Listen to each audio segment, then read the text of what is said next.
to Snoozecast, the podcast designed to help you fall asleep. Find us on snoozecast.com and follow us on social media and wherever you listen to podcasts. This episode is supported by our Patreon supporters and by Make Believe. Tonight, we shall read the 6th chapter to Peter Pan, the 1911 novel by J.M. Barrie. If you'd like to start this story from the beginning, you can find the first part aired on March 20th, 2019. If you'd like a refresher, by listening to the most recent episode, Part 5 aired on July 20th, 2020. In the last episode, the pirates have figured out the Lost Boys' underground hiding spot and wait to plot their attack. Tinker Bell is a vengeful, jealous little fairy and not only attacks the flying Wendy with an assault of mid-air pinches, but tricks the boys on the ground to shoot poor Wendy with an arrow.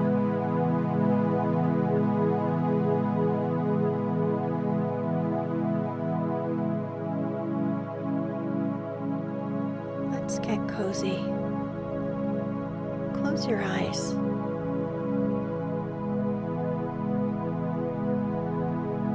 Relax your body into the softness of your bed. Now, take a few deep breaths.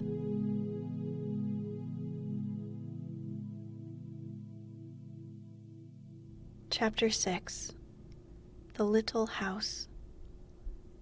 Foolish Toodles was standing like a conqueror over Wendy's body when the other boys sprang, armed, from their trees. "You are too late," he cried proudly. "I've shot the Wendy. Peter will be so pleased with me." Overhead, Tinker Bell shouted, "Silly ass!" and darted into hiding. The others did not hear her.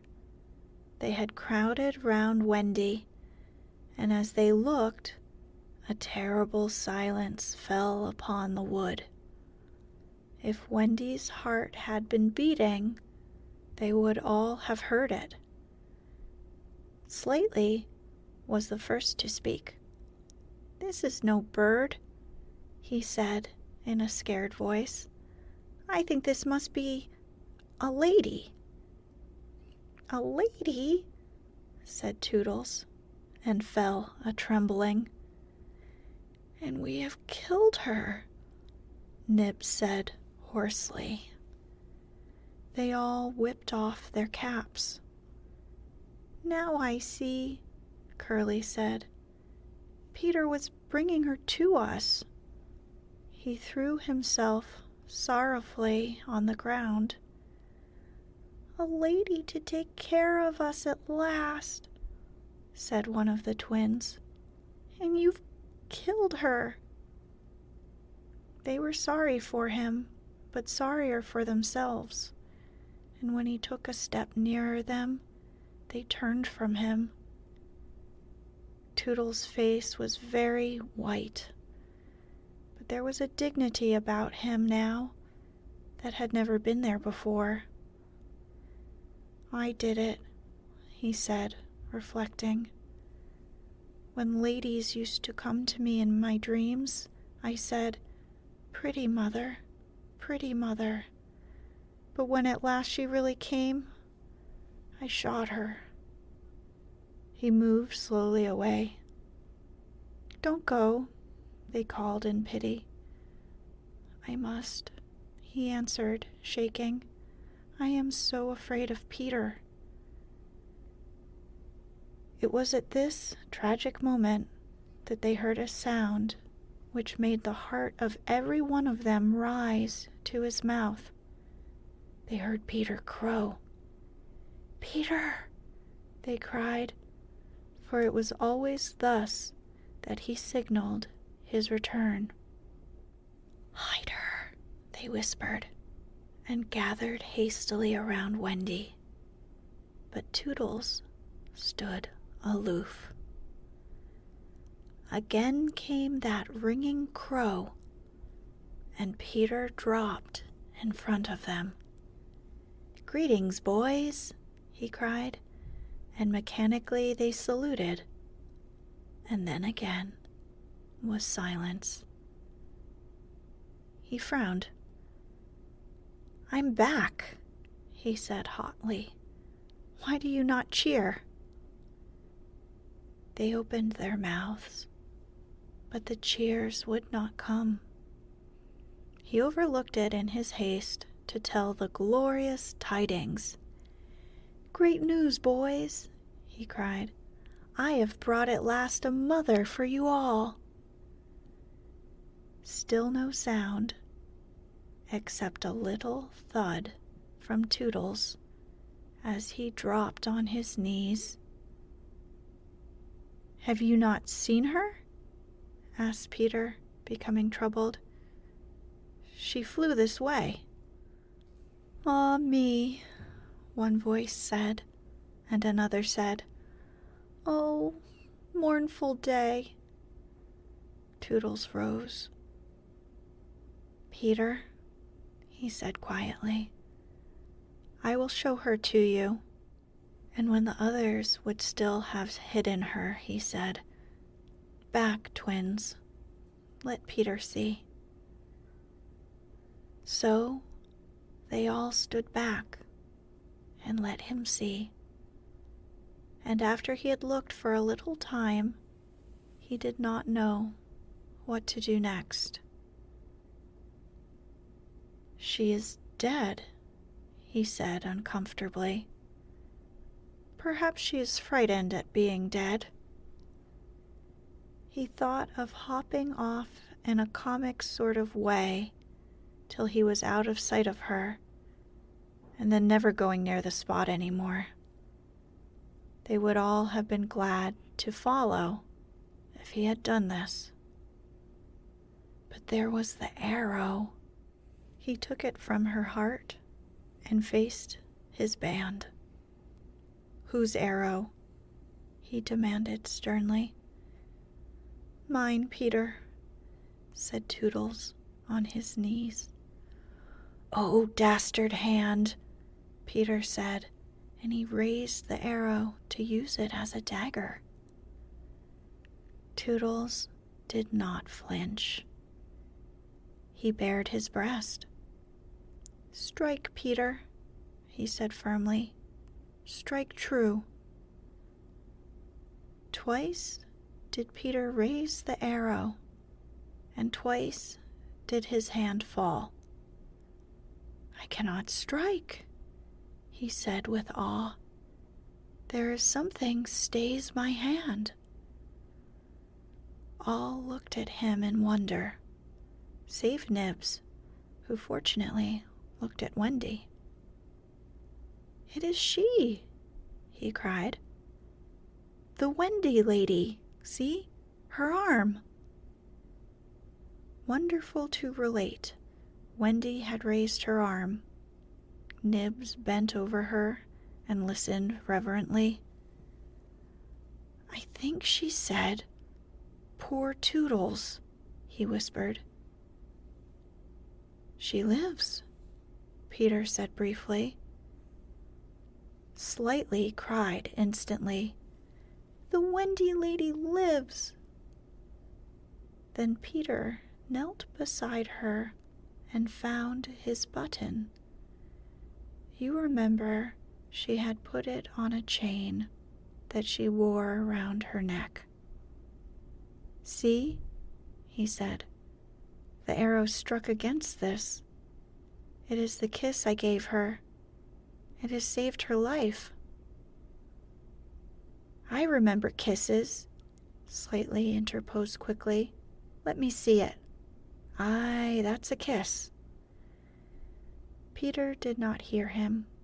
He was begging Wendy to get better quickly, so that he could show her the mermaids. Of course, she could not answer yet, being still in a frightful faint, but from overhead came a wailing note. "Listen to Tink," said Curly. "She is crying because the Wendy lives."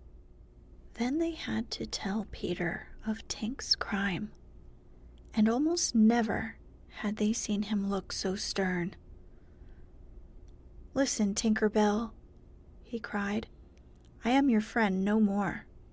Be gone from me forever." She flew onto his shoulder and pleaded, but he brushed her off. Not until Wendy again raised her arm did he relent sufficiently to say, "Well, not forever, but for a whole week." Do you think Tinker Bell was grateful to Wendy for raising her arm? Oh dear, no. Never wanted to pinch her so much. Fairies indeed are strange, and Peter, who understood them best. But what to do with Wendy in her present delicate state of health? "Let us carry her down into the house," Curly suggested. "Aye," said Slightly, "that is what one does with ladies." "No, no," Peter said. "You must not touch her. It would not be sufficiently respectful." "That," said Slightly, "is what I was thinking." "But if she lies there," Toodles said, "she will die." "Aye, she will die," Slightly admitted, "but there is no way out." "Yes, there is," cried Peter. "Let us build a little house round her." They were all delighted. "Quick," he ordered them. "Bring me each of you the best of what we have. Gut our house. Be sharp." In a moment, they were as busy as tailors the night before a wedding. They scurried this way and that, down for bedding, up for firewood, and while they were at it, who should appear but John and Michael? As they dragged along the ground, they fell asleep standing, stopped, woke up, moved another step, and slept again. "John, John," Michael would cry, "wake up! Where is Nana, John, and Mother?" And then John would rub his eyes and mutter, "It is true, we did fly."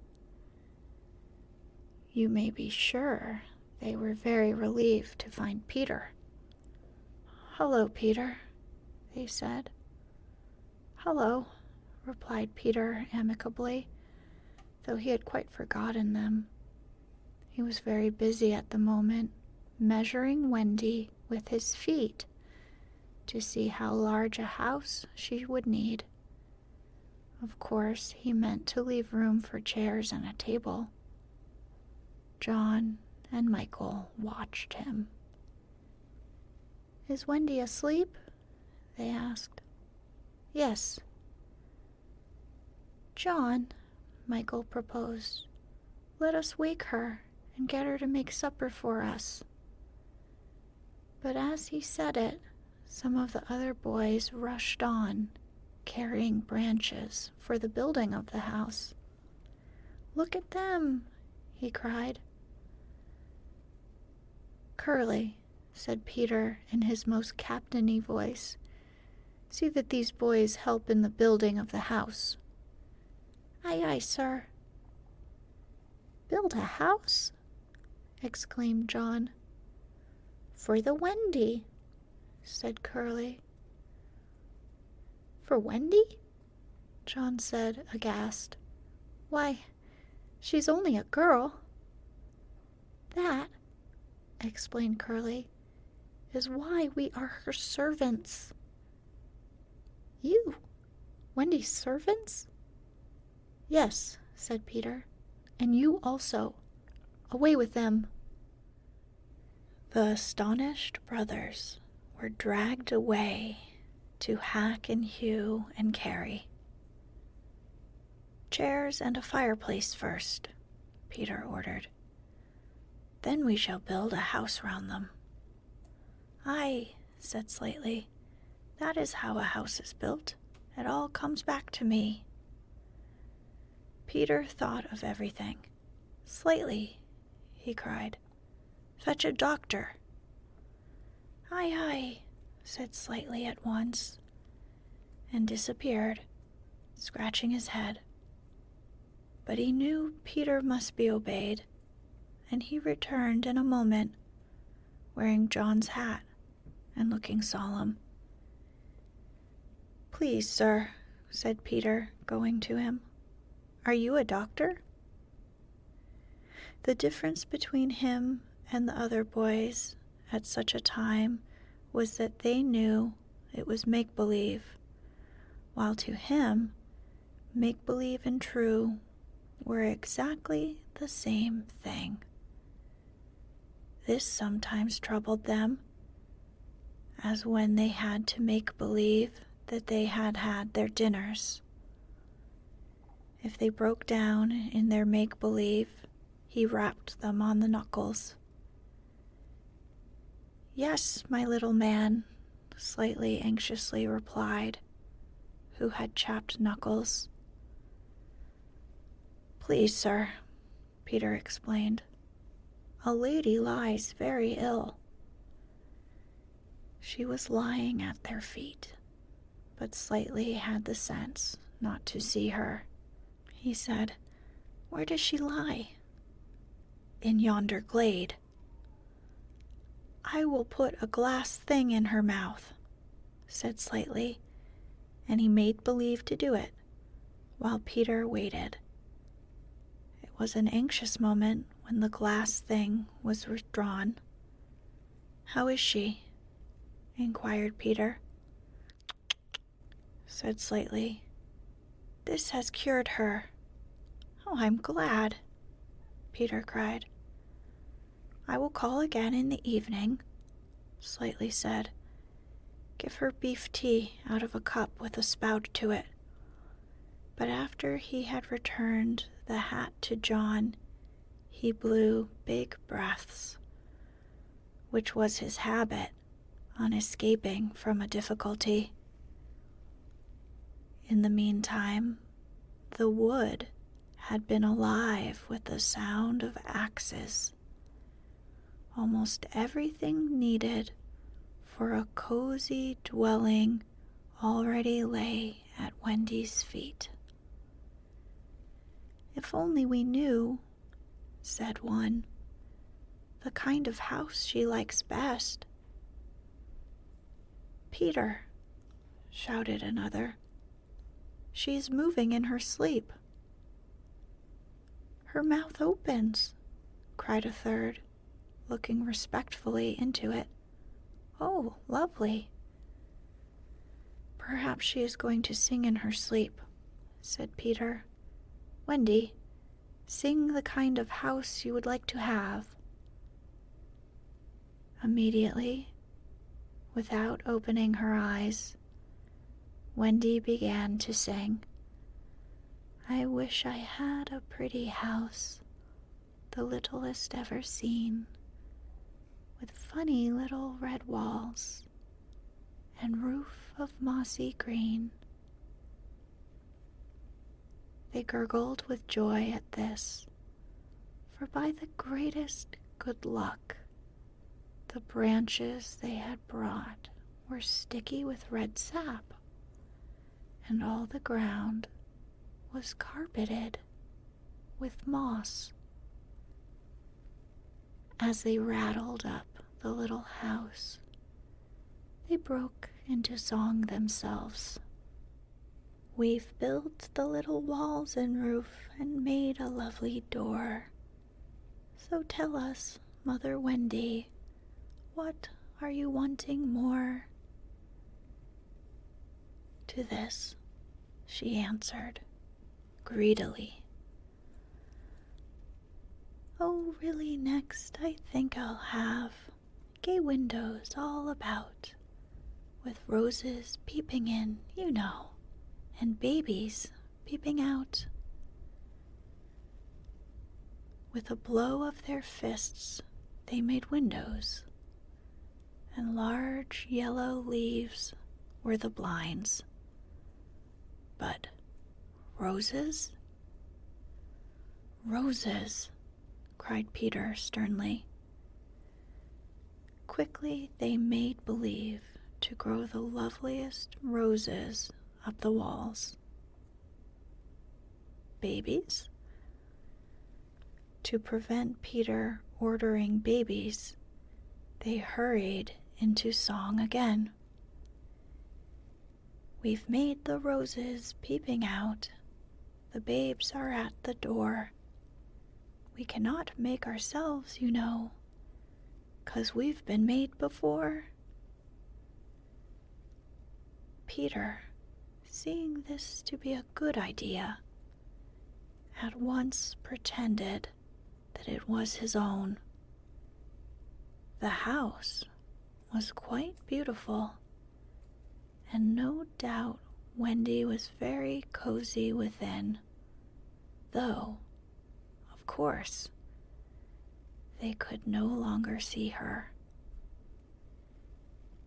Peter strode up and down, ordering finishing touches. Nothing escaped his eagle eyes.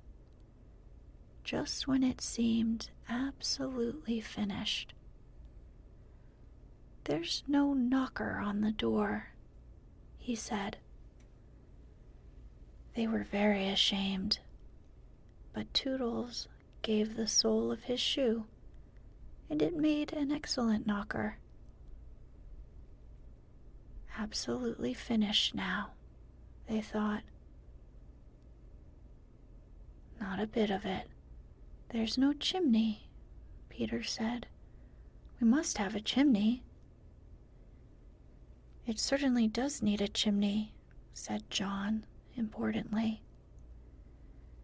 This gave Peter an idea. He snatched the hat off John's head, knocked out the bottom, and put the hat on the roof. The little house was so pleased to have such a capital chimney that, as if to say thank you, smoke immediately began to come out of the hat. Now really and truly it was finished. Nothing remained to do but to knock. All look your best, Peter warned them. First impressions are awfully important. He was glad no one asked him what first impressions are. They were all too busy looking their best. He knocked politely, and now the wood was as still as the children. Not a sound to be heard, except from Tinker Bell, who was watching from a branch and openly sneering. What the boys were wondering was, would anyone answer the knock? If a lady, what would she be like? The door opened, and a lady came out. It was Wendy. They all whipped off their hats. She looked properly surprised, and this was just how they had hoped she would look. "Where am I?" she said. Of course, Slightly was the first to get his word in. "Wendy, lady," he said rapidly, "for you we built this house." "Oh, say you're pleased," cried Nibs. "Lovely, darling house," Wendy said.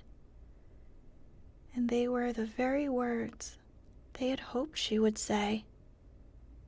"And we are your children," cried the twins.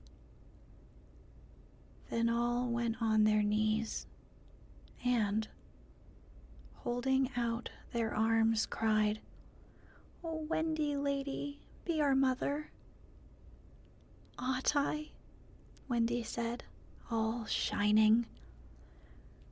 "Of course it's frightfully fascinating, but you see, I am only a little girl. I have no real experience." "That doesn't matter," said Peter, as if he were the only person present who knew all about it, though he was really the one who knew least. "What we need is just a nice, motherly person." "Oh dear," Wendy said. "You see, I feel that is exactly what I am." It is," they all cried. "We saw it at once." "Very well," she said. "I will do my best. Come inside at once, you naughty children. I am sure your feet are damp. And before I put you to bed, I have just time to finish the story of Cinderella." In they went. I don't know how there was room for them, but you can squeeze very tight in the Neverland. And that was the first of the many joyous evenings they had with Wendy. By and by, she tucked them up in the great bed in the home under the trees. But she herself slept that night in the little house,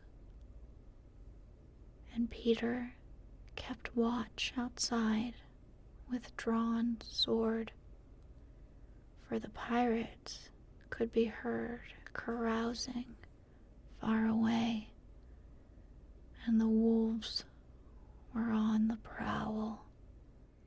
The little house looked so cozy and safe in the darkness, with a bright light shining through its blinds, and the chimney smoking beautifully, and Peter standing on guard. After a time, he fell asleep, and some unsteady fairies had to climb over him on their way home from a wild party. Any of the other boys obstructing the fairy path at night, they would have mischieved, but they just tweaked Peter's nose and passed on.